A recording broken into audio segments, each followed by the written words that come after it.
Welcome to Share a Pint, where we tap into the craft beer scene. I'm Jerry Hulla, your host. Today I'm talking with Tim Rose from Distillery Lane Ciderworks. Thanks for being on the show, Tim. Oh, you're welcome, Jerry.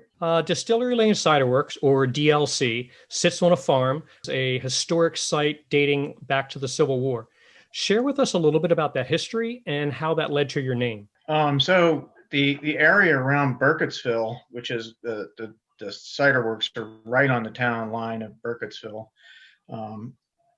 The area was the hotbed of rye whiskey distilling in the 1800s, and right across the street from the house on the property was Distillery Lane, and that led to an old sawmill converted from a grist mill, converted into a distillery run by a fellow named J.D. Ahalt, a big family name in the area still today. And he made rye whiskey from grain that they grew right there, as well as grain that was imported all the way from England.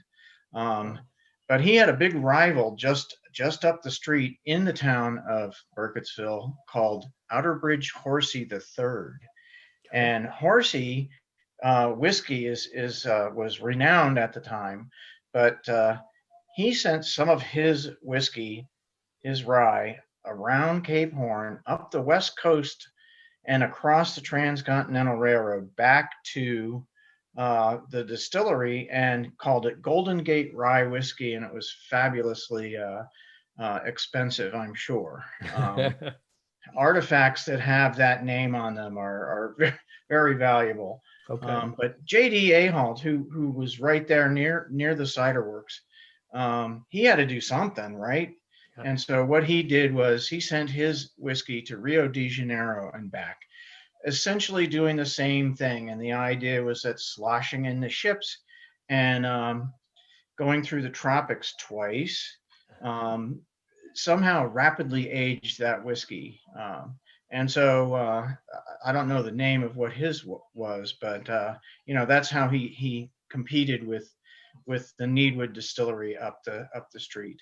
And so we've named a cider that we have now and have had for many years, Rio, in honor of J.D. Ahalt sending his cider to Rio de Janeiro and back. And the reason we named that is it's aged in a rye whiskey barrel, in a used rye whiskey barrel. Okay. And the really fun part about this is a kind of a new, not history, but current event, that we are now partnering with Sagamore Distillery in Baltimore, who are rye whiskey distillers primarily. And so now we kind of have all of this back in Maryland. So it's kind of a neat thing. So that's a little bit about the history. The farm also used to be owned by a retired general prior to the Millers purchasing the property about 25 or 30 years ago. So the Rio was actually the one of the ones that I had when I was out recently. Mm-hmm. Really good. That was a really, really nice one. No, thanks. Yeah, you bet. Well, you mentioned Burkittsville, and that you're located just outside of that. Well, Burkittsville itself has a little bit of history that ties in nicely with this time of year. Tell our audience who's unfamiliar with the area a little bit about that. Well, Burkittsville became famous from the Blair Witch Project, a sort of B-grade movie from quite a few years ago about a sort of haunted area that, of course, is totally fictitious. But I will tell you that nearby, and maybe this is why they chose Burkittsville, is a phenomenal hill going up a South Mountain called Spook Hill that supposedly cars taken out of gear in neutral will roll uphill. And it's not true. It's a totally an optical illusion of the trees along the side of the road. But if you come up to the Ciderworks, be careful if you go up the mountain, because there might be somebody sitting there trying to move with getting their car to roll uphill. Oh man! So anyway, that's the Spook Hill. It's widely known, and it isn't true, but it's a fun thing. And every year we actually have a running club. Not this year, unfortunately. They're kind of doing a virtual version, but we have a running club that actually does the Spook Hill run every year, and they run through the orchard. Okay. Well, speaking of the orchard, you have a lot of space for people to spread out and remain socially distant. So tell us how that's helped your business during COVID. We're so lucky, being a farm, we have that space, like you say, and we're able to have quite a few tables spread out across the field. People can be far apart. It works really quite well. We have 4 spaces that can be reserved for a little bit of extra money that are undercover. And it's so far in these weeks that we've been open since Labor Day, it's actually worked out really, really very well. Yeah, I was saying when I came up, it was a pretty busy weekend, and it was really well done as far as how spread out people were, and everyone was wearing masks, and everyone was being respectful of each other's space, and it was really good to see that happening. That is absolutely true. We have had total cooperation as far as facial coverings go, and the social distancing. It has not been an issue at all. Yeah, well, that's great. It makes people feel comfortable, and people that are itching to get out, they can get out and do it in a safe way. And so that was really great to see. So kudos to you guys for making that work, and for your customers for being considerate. Hmm. Yeah. Well, you also have a self-guided walking tour. So share with our audience a little bit what they can expect if they come up and they take advantage of that. It's kind of all over the place. There's a few local history signs along the 18 sign tour that they go all the way around sort of the perimeter of one of the orchards. Um, there's not only just an informative sign, but there's the kids trivia, so it's kind of fun for families to go around. There's a geology one. I'm a geologist, so of course Okay. there's one telling about the local geology. There's quite a few about the history of apples, about uh, the orchard itself, and horticulture practices that are used. And a couple of fun ones. There's a local place called Corkscrew that I won't tell you what it is, but Okay. Dick Cheney is involved. So Okay. there's some recent history with that one, but it's a lot of fun. You certainly will learn something, I guarantee. It's about a half a mile, and of course, I encourage people to maybe go over to the folks, pick up a bottle and a couple of glasses, and take a stroll. Absolutely. And then there's some flags that I noticed, some Yeah, international there's flags. a flag at each one of the signs, so it's easy to find them.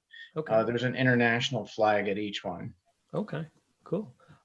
Well, you've been making cider for, I believe you said, 11 years. Um, Tell us about the similarities and differences between making cider versus brewing beer. So 20 plus years ago, I was a home brewer, and now I'm reformed. Um, I think I told you I have made like 1 or 2 batches of beer in the last 12 or 14 years. Once I Mhm. started making cider, I found out that my family really liked it. Um, my adult children and my wife and me too. And Mhm. I'd really never had much hard cider, although I do know that the first alcoholic beverage I ever tasted was hard cider up in Canada in Expo 67 year when my Okay. family went on a vacation. So anyway, um, the big difference is cider making is like wine making. It is wine making. We're not cooking anything. Mhm. Okay, we're basically just kind of controlling the fermentation and the managing the yeast properly, and um, adjusting things depending on the temperature. We do a lot of ambient fermentation, so whatever the temperature is outside is helps me decide which yeast to use for that time.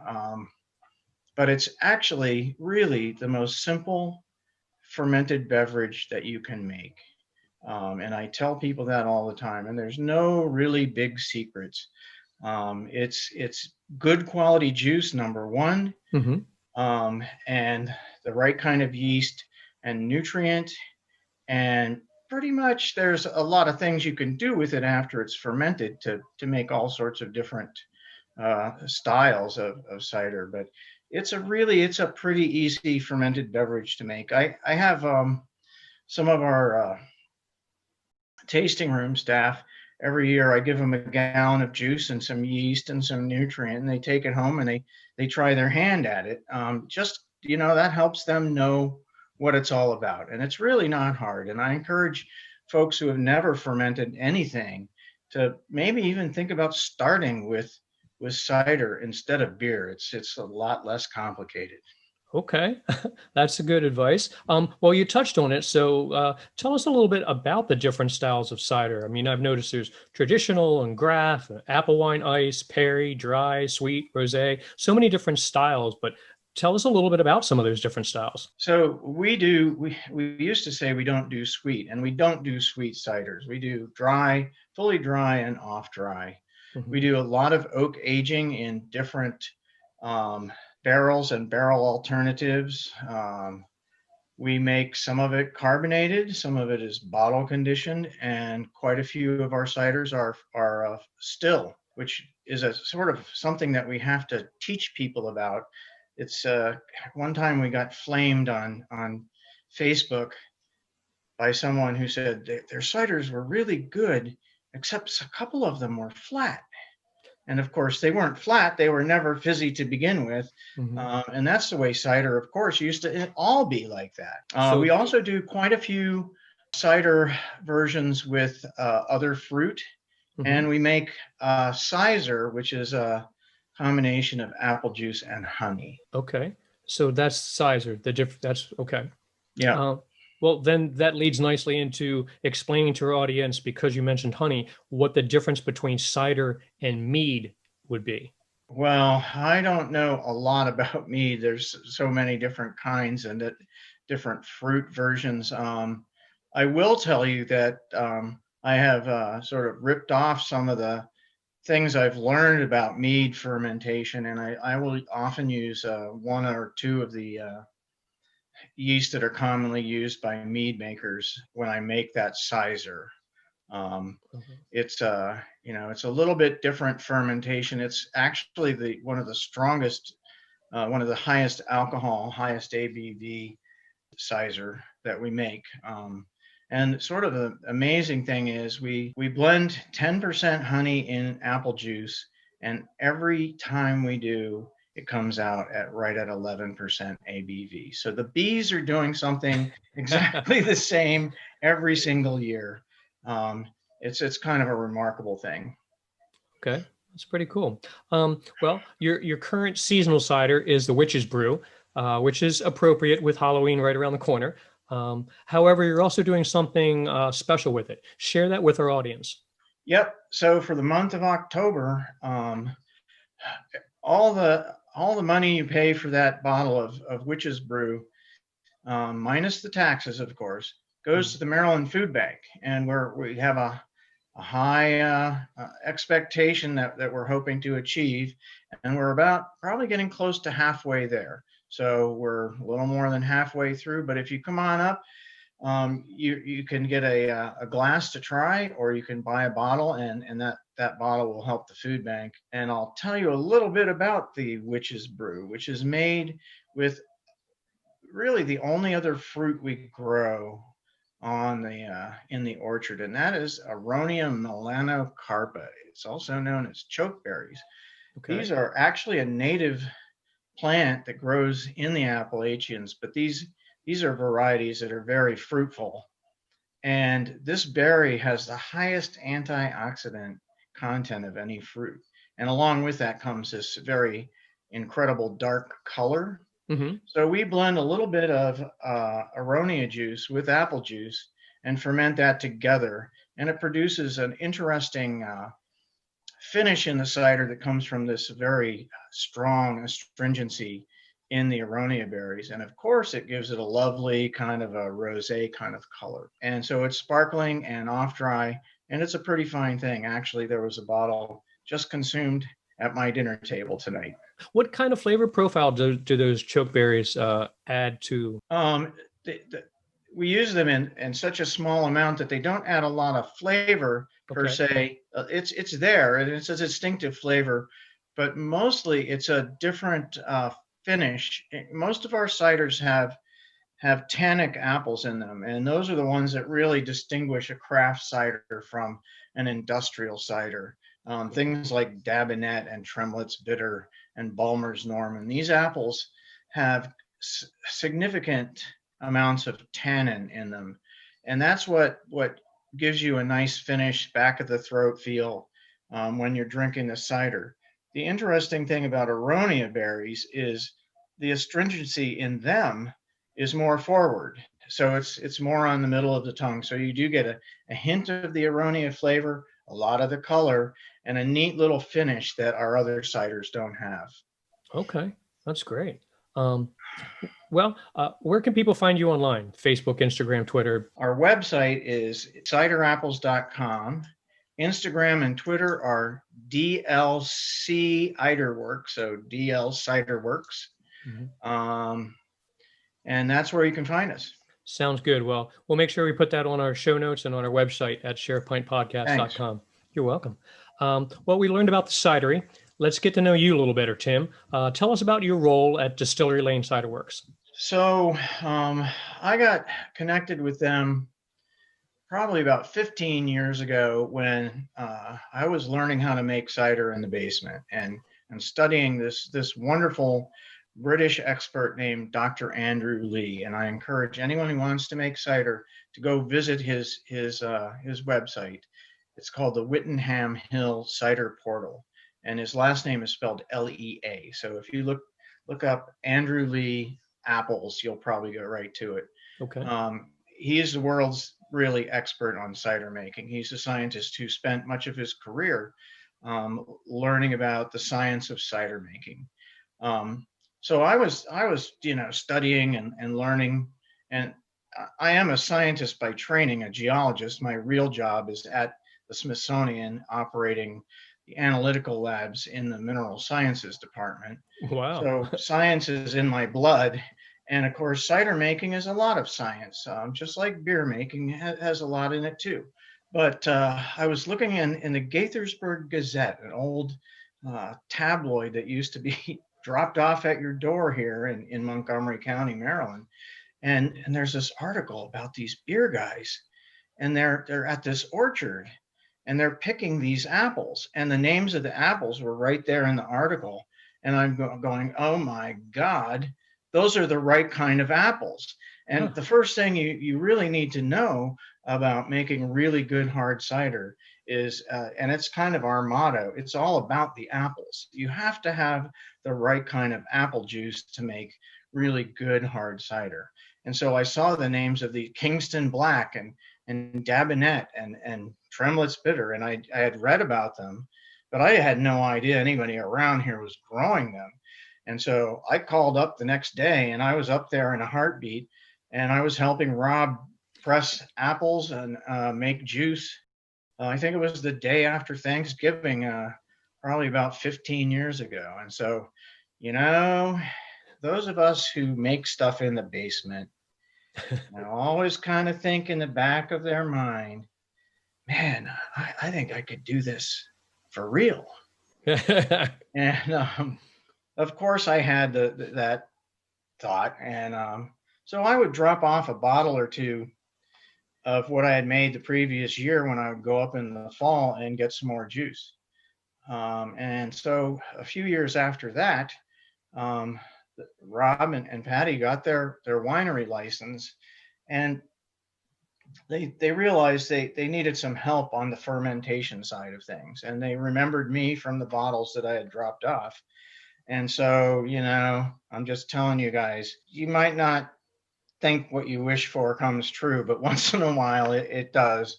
And it did for me. And so I started, instead of fermenting 6-gallon batches, moved up to 60 and now 500. We have currently a couple thousand gallons in fermentation already this year.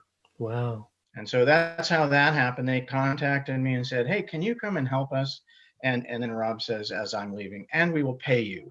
Hey. And Hey. okay. And actually, I had learned so much at that point, and I said, well, that's good, because I'm going to transfer a whole bunch of knowledge over to you that shouldn't be free. And Yeah. so that's how that all happened. And lucky for me, my two oldest daughters had headed off to college, and I had free time for about 3 months, Okay. It's no more. fortuitous time. Yeah. Well, you kind of touched on it a little bit, but because you said you started off with, being a home brewer. So, what was it that really got you into cider and the cider industry? How did you really make that shift and pivot? Once I started making cider, it became, really obvious. Like I was telling you earlier, it's an easier thing to do. It's fraught with a whole different set of problems that beer doesn't have. Hmm. And learning how to manage some of those problems is part of the scaling up from 5 gallons to 500 gallons. And of course, storage and marketing. It sounds like a lot of fun to be able to do, but you know what, there's kind of a lot of stress too. Okay. Suddenly when people are buying bottles of your stuff, it's great when they say, hey, this is really great. But then, in the back of your mind, you wonder, do they really like it? And that sort of thing. And so it's a little more stressful than you would imagine. Okay. All right. Well, leads nicely into tell me maybe what some of your biggest challenges have been. Biggest challenges have been bad crop years. Okay. And so many of these varieties naturally have a biannual crop. And that means, for example, our Kingston black apples, which are one of our premier cider apples, produce 10 times more fruit from one year to the next. Hmm. So I might have 150 gallons of Kingston black juice to work with one year, and 1,500 gallons the next year. Wow. And so, if we want to keep a product the same, or from those same apples from one year to the next, think about it. We have an issue with volume. And so, we've been able to overcome some of that by aging in oak for periods of time. And it sort of smooths out, years where we've had a smaller crop, where we've had less juice to work with, and then an alternating year where we've had a lot. So having a bunch of oak barrels around for storing cider in has been really a great way to overcome some of this. Gotcha. Okay. Well, touch on a little bit more about what's contributed to your success. We were the first cidery to open in Maryland since Prohibition. Wow.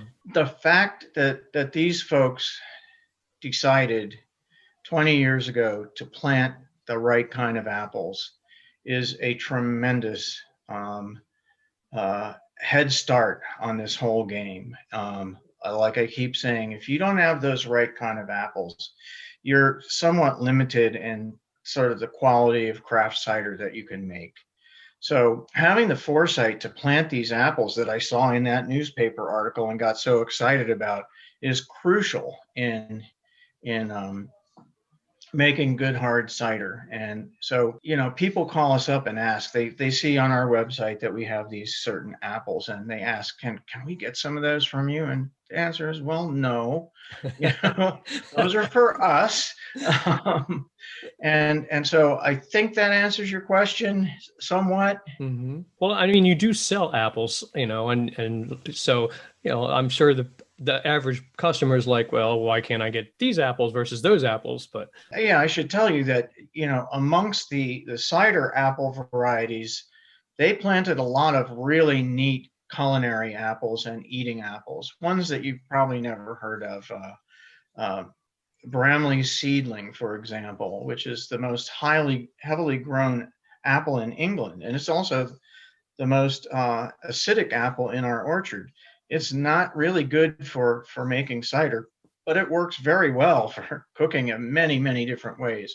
Another one is Calvi Blanc d'Hiver, which is a French cooking apple, which is just wonderful. And In addition to that, we have apples, old American apples like Roxbury Russet and Mhm. Arkansas Black. And some of those Roxbury Russet absolutely can be used in cider. It's wonderful. It produces fabulous aroma. But other things like Arkansas Black and wine sap and things like that, we typically sell for people to eat. And there's many, many others like I could name that every week in the fall, something different will be ripe and for sale. Wow, that's pretty There's a cool. lot to choose from. Hmm. Yeah. Well, you talked about obviously with everything that's going on with COVID, that's caused a lot of people to kind of pivot and all.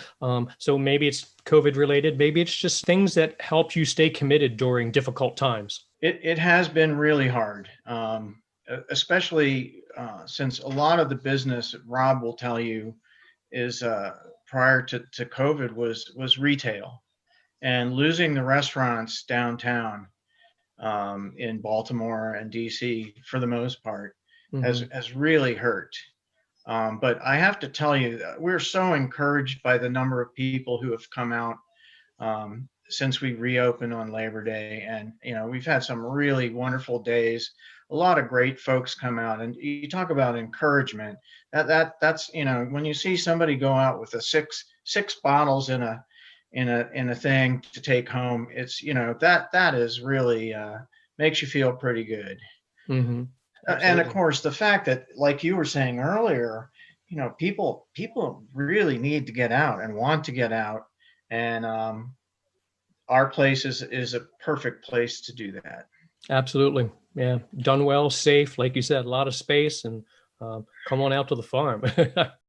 Everyone, bring your family, bring your kids, bring a picnic. We allow food. We have some food for sale, and of course, we have quite a lineup of great craft ciders. I'll tell you, Jerry, if folks come out and have a glass or two of cider, they might see a person masked that looks kind of like me carrying around a tray with little tiny tastings of something very special, which is our Pommeau, which is a dessert wine, and the one thing that we do that is sweet.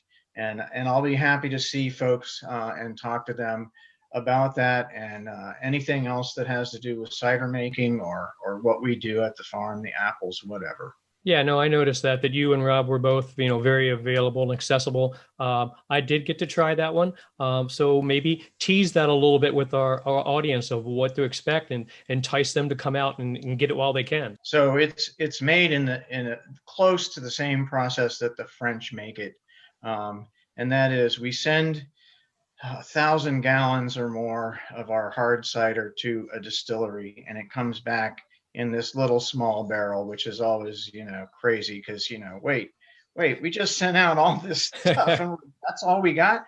But it's wonderful. It's a clear kind of a white lightning made from apples. The French call it eau de vie. They will do two things with it. Either they'll age it in a barrel and it will become apple brandy, or they will blend it with apple juice. And we do something very similar to that. And we bring the alcohol content down to 19%, which is the same as port and sherry. It's a dessert wine. Hmm. And then we age it in a used bourbon barrel for a year. And it comes out this crystal clear golden color. It's got apple richness because really it's still got apple juice in it, and a wonderful flavor. It's tart and it's a little bit strong, so it's a really fun addition to our lineup. Absolutely. I sampled it, and like you said, it's very complex, and it's great. No, it's definitely something that people should try to get out there while they can and try it. Happy to have them try it. Absolutely. Well, again, where can people find you guys online? Ciderapples.com and DL Cider Works. Okay, sounds good. Well, like I said, we'll put that on our website and in our show notes. Well, Tim, I want to thank you for your time. I hope you and everyone at Distillery Lane Ciderworks stays healthy and busy. And then I look forward to a time in the near future when you and I can share a pint in person. Same to you, Jerry. And I always like to say cider is meant to be drank in pints. So I'll make sure that happens if you come back up and see us sometime. Sounds great. Well, we'll do that. We'll see you soon then. Alrighty. Share a pint is released bi-weekly on Friday mornings and can be found at shareapintpodcast.com. Follow us on Twitter at share_pint. Show notes for this episode are available at shareapintpodcast.com. Music for the show, Groundwork, provided by Kevin MacLeod and can be found online at incompetech.com. Share a Pint is made possible by help from the Community Media Center of Carroll County. Associated with the craft beer industry and have an interesting story you'd like to share on a future episode? Let us know. We'd love to hear from you. You can reach us at shareapintpodcast.com or email us at jerry@shareapintpodcast.com. Until the next time we share a pint, I'm Jerry Holla. Prost.